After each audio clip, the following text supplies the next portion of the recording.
back to my channel. This is episode 7, Inside District Nursing, A Day on the Road. And we'll be looking at some insightful personal insight into my experience with district nursing or community nursing, depending on what you want to call it, depending on the trust that you work for. Just a brief reminder, this was my second year hub and I am going into my third year in September. And I just want to very quickly say that I appreciate that most of my videos have been done here in my room, and that when I go into third year, I'll be looking at a more kind of immersive experience, try and make it a bit of a vlog with some pictures and videos, and just try and make it a bit more interesting for the viewers that are watching.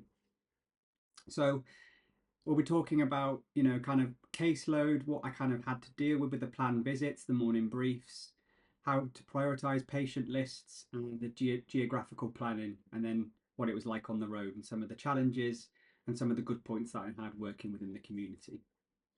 Day-to-day life for me in the community was I worked 9 till 9, so 11.5-hour shifts, 3 days a week. And then every kind of 4 to 6 weeks, you'd work an extra 11.5 hours to make up those hours that you'd missed incrementally throughout those weeks and periods. So I would turn to for the base, and then we would have our morning brief, and then you'd have your planned visits. So the way that the team worked in community is it was split between an unplanned, which was kind of your emergency call outs, and you had a more senior team in there with 2 band 6s, and then I think between 4 to 5, maybe 6 band 5s, and you had healthcare. You then had your planned visit teams, which were split between the north, east, south and west side of the area that we covered, and they would be split down into so many nurses and healthcares to deal with the calls. You then have your care home team, which would go in the care homes in the local area, and they deal with the clients in the care homes or the service users, looking at things like wound care, diabetes management, and just general day-to-day nursing care. You then had your ANPs, or old-fashioned term matrons, and they would go out and do kind of what I would say with the GP's role. They were there to keep people in the homes, do all their assessments, diagnose, and then prescribe. So they were to kind of try and keep people that were in homes, nursing or residential homes, in the homes and out of the acute environment. So that's kind of the community team in a nutshell. And then also within the base, you had SPA services, which was your social services referral. And then you had the social services team aside to that. And then you had your physios and your OTs that were kind of just off a little bit to the far end of the building. So you kind of had like a multidisciplinary team all kind of within one little hub. So it worked really well, especially when you're trying to kind of collaborate about patient care. So in terms of caseload, like I said, I was really lucky and I was mostly on unplanned. I did go off and do a few planned calls, and I went out with the matrons and did a couple of days with them and with the care home teams. I kind of got to see what everyone did in that environment. So planned visits or caseloads, you would come in on a morning, open up the computer, you'd have a look at your calls with the assessor that you were with. Generally, you'd be looking at between 18 to 30 patients. And it sounds like a lot, but your morning call was generally like your insulin calls. You'd go out and do those. You'd then go off and do palliative calls or wound care or syringe drivers. You'd sometimes double up and have double calls for patients that were non-concordant, non-compliant or aggressive. Catheter care. It's a very kind of broad spectrum of what you're expected to do. And I think some of the things and the common interventions, again, like I've just said, were wound care, insulin and catheter care. You did have palliative call-outs and they did breakthroughs. Also, you would have spot placements. In the unplanned team, you would go out and assess patients if they were deemed to be unsafe in community. Rather than send them into hospital, the community team had a kind of contract with a specific care home where we had 6 beds that were what we called spot place residential beds, and we would put people in there temporarily to give them either a respite from home, or to help them kind of get over a kind of illness, or kind of rehabilitate them with physio and OT support and try and get them back home, as opposed to having like a long-term care placement. So that spot placement would last up to 6 weeks. That's what the funding was for. And then you'd be looking at getting CHC, which is continued healthcare, involved for longer term healthcare if needed. I'd like to emphasize as well that, when you go into someone's home, I think what shocked me to begin with is that every home is inherently different. So you have people that have lovely clean homes, there are some people that have lived in homes, and there are people that don't live how other people live. I'm trying to put that sensitively. I can't find the right word for it really. There were some homes that were, people would hoard, or they would be unkept, uncleaned, not very sterile environments when you're trying to do a certain kind of care with patients. Like I said, no two houses were the same, no two patients were the same, and no two conversations would ever go the same. They'd never go how you'd expect. You could be the best planner in the world, but something would happen, and it would always come into something would happen. Either a safeguarding concern would come in, people living in tough conditions, someone grieving, or there are just some social concerns. So community nursing really puts you in face to face with some of the social realities and the differences behind hospital walls, because you are in people's homes and people's safe spaces. I'm going to talk now a little bit on challenges that I kind of experienced first off. So my hub placement with the community team was split between one 4-week period and then a second 4-week period. In those periods, I had to do my initial, midpoint, and my final tripart meetings. I have covered tripartite talks previously in a previous video, so if you haven't seen that, please go back and watch. It can be really useful and offer you some good tips. I'll be discussing my tripartite meetings further on in upcoming videos, so stay tuned for those as well. So my first week, my biggest challenge was routine. So I'd always worked in the acute environment, so routine for me was kind of, you knew what was expected to be done. You know that if you're working on a ward, you'd have your medication round, you'd have your patient morning routines, then you would have your lunchtime medications, you'd have lunch, you'd then have your evening medication rounds, and just patient care in between those areas. Community is not like that at all. So you go in on a morning, you get your list, you go out, you do your calls, and then you just crack on. Morning was really pretty much diabetic run, so you'd go in, do your diabetic patients. It didn't take long to understand the routine, but my confidence in going into people's houses and talking to people's fine. I'm very good at that, but not being very autonomous because I just didn't understand really what I was doing. So I heavily relied on my assessor to kind of explain and implement things and give me some criticisms and points to improve on, because that's how I learn. It's a bit difficult when you're being invited into someone's home because you're kind of in approaching on their personal space, their safe space. And like I said, people live in different kinds of housing, be that flats, terrace houses, camper vans, anything. It could be anything. And people live differently. So it's getting used to that quite quickly. And working in environments where you didn't have a lot of room, or, it's quite difficult because you're just walking into people's houses, because community is a housebound service. So you would expect some people not to be very mobile or completely dependent on others.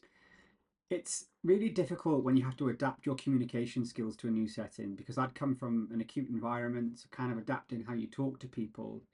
And people kind of just want a general chit chat. It's kind of what I kind of found working within the community environment. It's just people just want day-to-day chat, and they don't really want to talk about their illness. If they do, then they will bring it up, and then you can kind of crack on and have that conversation with them. The team behind the scenes is you have registered nurses, HCAs, and then you kind of liaise with your tissue viability specialists for those wound cares. You have bladder and bowel specialists for your catheter care or stoma care, or any kind of care that involves the bladder and the bowel. And you had your palliative support care as well. So we worked a lot with Macmillan, cancer specialists, and other cancer specialists like your bowel cancer specialists. And other trusts as well. You liaise quite heavily with different trusts. The area where I live, we have 3 trusts.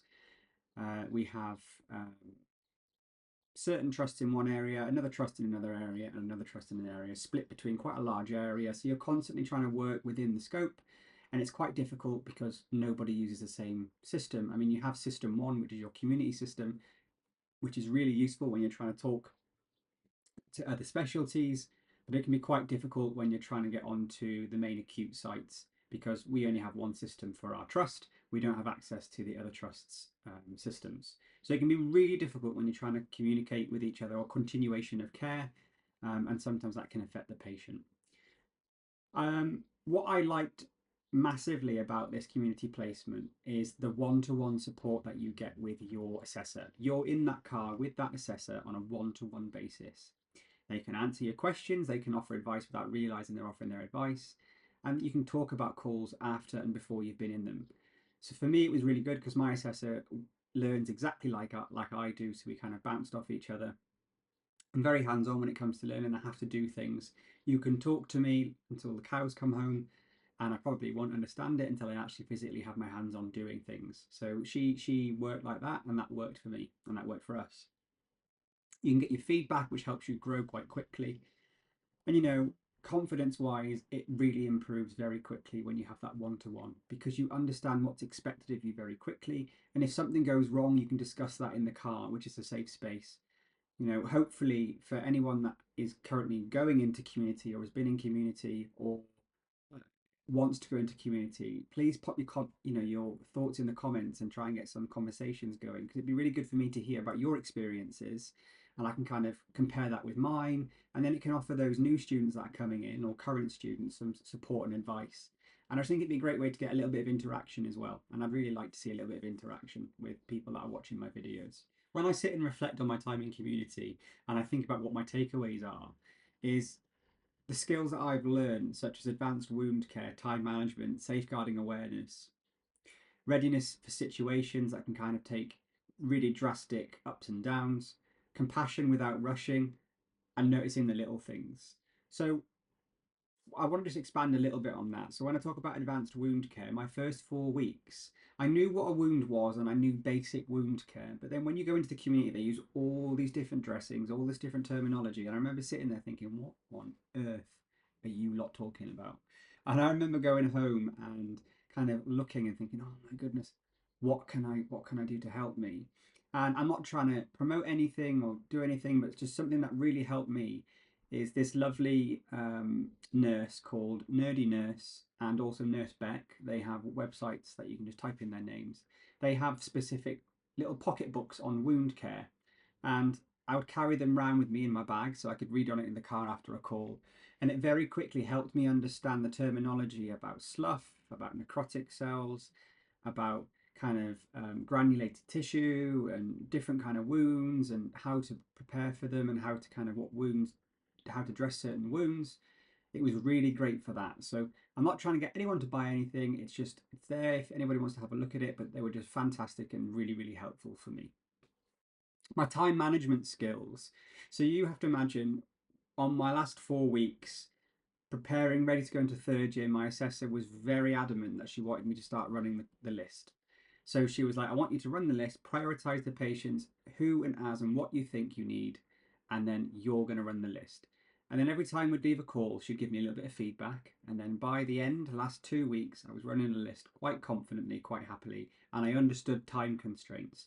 Geologically, where I live, I haven't long since moved back to do the course, so I don't know the area very well. So I still relied on her for geographical kind of pointing. But time management wise, I knew if a call was to run over that I could spare time here, I could pull back time here, etc., etc., etc.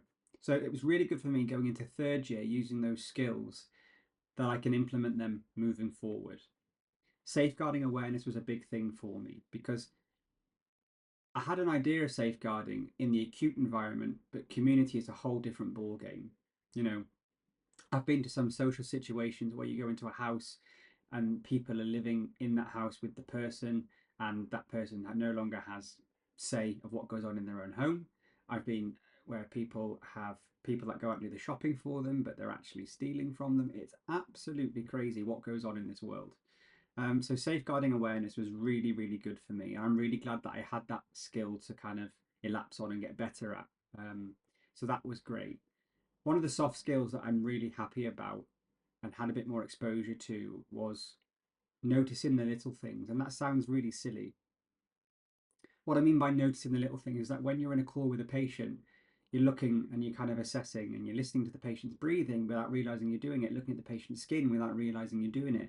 You know, you're looking at things that you wouldn't normally look at, and you notice things, and you think, oh, that doesn't look quite right. So, for instance, oh, you've got a little bit of a cut there or a wound there, looks a little bit infected. Take a swab, send it off to GP. Things like this that help keep people right, you know, and being able to talk to people with more compassion was a really good skill that I've learned from this placement as well. So I think to close on my takeaways, I think district nursing teaches you to slow down a little bit, listen more, and really see the person behind the condition as opposed to just, you know, a name and like wound care on a planned list. So I really learned compassion through district nursing, and I'm really happy that I've had that chance to experience district nursing, because it's kind of given me something else to think about in regards to where I'd like to work, be that the acute or be that community. So yeah, it's been really, really good for me. I've really enjoyed it. This video has been a really quick kind of oversight of what happened in community and what I've experienced. And I'll be delving a little bit deeper into the emotional side of what I experienced of a student nursing community. And I'll be talking about the possible burnout, self-doubt, and pressure building in second year, because that is massive. And community nursing doesn't just challenge your clinical skills, it challenges how you carry stress, how you care for yourself, and how long you can keep going. Thank you again for watching my videos. Please subscribe and comment. Until next time.